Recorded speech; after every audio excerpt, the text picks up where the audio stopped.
আসানসোল পুর নিগমে এই মাসের বোর্ড মিটিং অনুষ্ঠিত হয়। সভায় উপস্থিত ছিলেন পুর নিগমের chairman Amarnath Chattopadhyay, deputy mayor Wasimul Haque, MMIC সদস্য, বোরো চেয়ারম্যান এবং বিভিন্ন ওয়ার্ডের কাউন্সিলররা। এই বৈঠকে মূলত পুর নিগম এলাকার নাগরিক পরিষেবা কিভাবে সুষ্ঠুভাবে বজায় রাখা যায় তা নিয়ে বিস্তারিত আলোচনা হয়। সাংবাদিকদের মুখোমুখি হয়ে চেয়ারম্যান অমরনাথ চট্টোপাধ্যায় জানান, বর্তমানে নির্বাচনের আবহ চলছে এবং নির্বাচন আচরণবিধি কার্যকর রয়েছে।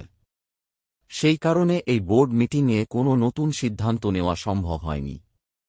তিনি আরও জানান, আজকের বৈঠকে বিশেষ করে গ্রীষ্মের মরশুমে জল সরবরাহ ও স্যানিটেশন ব্যবস্থা ঠিক রাখার ওপর জোর দেওয়া হয়েছে। যেহেতু আমরা কোনো সিদ্ধান্ত নিতে পারলাম না, আমরা যেই সিদ্ধান্ত নেব মানুষের স্বার্থে, তখনই বলবে কি যে টিএমসি পরিচালিত বোর্ড, তৃণমূল পরিচালিত বোর্ড কোড অফ কন্ডাক্টের মধ্যেখানে পড়ে গেল এবং তারা ভুলভাল সিদ্ধান্ত গ্রহণ করল। তো আমরা মানুষের জন্য এবং আমরা আপনার নিজেদের জন্য আমরা কেন্দ্রীয় সরকারের আইন মোতাবেক যেগুলি না করলে নয়, জল, স্যানিটারি, এই সমস্ত ব্যাপারগুলো যেগুলো মানুষের দৈনন্দিন এবং যেগুলো অনগোয়িং প্রসেস, আমরা সেগুলোই আলোচনা করলাম এবং সেগুলো যাতে আমরা সুন্দর এবং সুস্থভাবে দিতে পারি তারই আলোচনা হলো এবং আমরা তার সঙ্গে। অন্যদিকে এমএমআইসি সদস্য গুরদাস চট্টোপাধ্যায় বলেন, বিরোধীরা প্রায়ই গরমের সময় জল সংকট নিয়ে প্রশ্ন তোলে, কিন্তু গ্রীষ্মকালে কিছুটা জলাভাব হওয়া অস্বাভাবিক নয়। তবুও আসানসোল পুর নিগমের পক্ষ থেকে নিয়মিত জল সরবরাহ বজায় রাখার জন্য সর্বোচ্চ চেষ্টা করা হচ্ছে।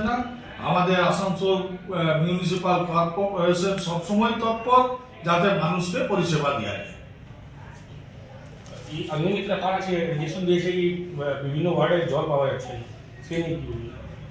দেখুন, গরমকালে জলের টান হবে, অগ্নিমিত্রা পাল কেন যেই যাক, একটা জিনিস আপনারা মনে রাখুন, গরমকালে জলের টান হয় প্রত্যেকবার, এবারেও হবে।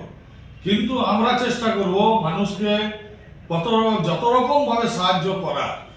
পাম্পের মাঝে মাঝে হয়তো ব্রেকডাউন হয়ে যেতে পারে এই গরমে, যদি এখন টেম্পারেচারটা 50-এ গিয়ে দাঁড়ায়, 45-এ দাঁড়ায়, অটোমেটিক পাম্প মেশিন, ইভেন ইলেকট্রিকের যে ট্রান্সফরমার সেইগুলো গরম হয়ে যায়।